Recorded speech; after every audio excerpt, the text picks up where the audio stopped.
First, enter the background and click on Residential Proxies.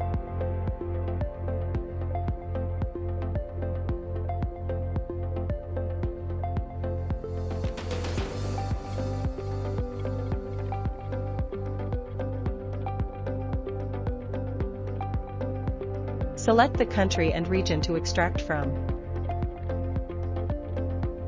Then select the host address, state, city, ISP, username, and password.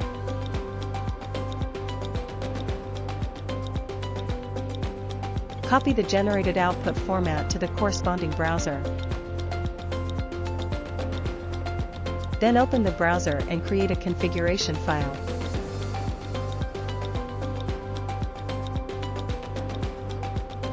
Enter the browser name, select the proxy type, and paste the username, password, port, and password.